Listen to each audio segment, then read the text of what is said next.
ಇನ್ನೇನು ಕೂಡ ಎಲ್ಲರಿಗೂ ಗೊತ್ತು, ಕೆಲವು ಜನರು ನಮ್ಮ ಮನೇಲಿದ್ದರು, ಎಲ್ಲರೂ ಮನೇಲಿದ್ದಿದ್ದಕ್ಕೆ ಆ ಸಮಯದಲ್ಲಿ ಕಾಲ್ ಬಂದಿರ್ಬೋದು, ಮಿಸ್ ಆಗಿರ್ಬೋದು, ಖಂಡಿತ ಕಾಲ್ ಮಾಡ್ತೀನಿ ಅಂತ ಅವ್ರಿಗೆ ಆಲ್ರೆಡಿ ಕಾಲ್ ಮಾಡಿ ಮೇಡಮ್ ACP ಮೇಡಮ್ ಜೊತೆ ನಾವು ನಿನ್ನೆಯಿಂದನೇ ಟಚಲ್ಲಿದ್ದೀವಿ.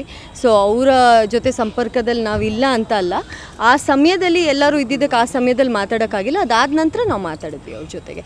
ಅದಕ್ಕೆ ಅವರು ಹೇಳಿ ನಮಗೆ ಧೈರ್ಯ ಕೊಟ್ಟ ಮೇಲೆ, ಇಲ್ಲ ನೀವು ಕಂಪ್ಲೇಂಟ್ ಕೊಡಿ, ನಾವು ಆ್ಯಕ್ಷನ್ ತೊಗೊತೀವಿ ಅಂತೆಲ್ಲ ಹೇಳಿದ ಮೇಲೆ ನಮಗೆ ಸಿಸ್ಟಮ್ ಮೇಲೆ ಯಾವುದೇ ಥರ ಡೌಟ್ ಇಲ್ಲ sir.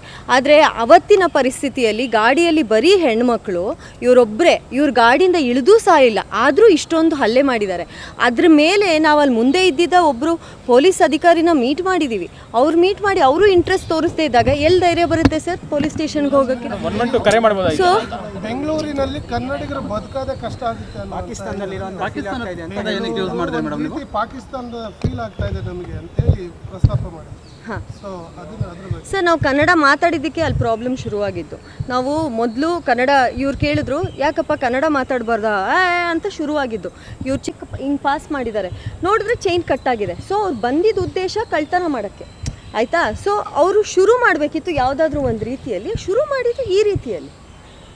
How did they start? First ಇದು ಮಾಡಿ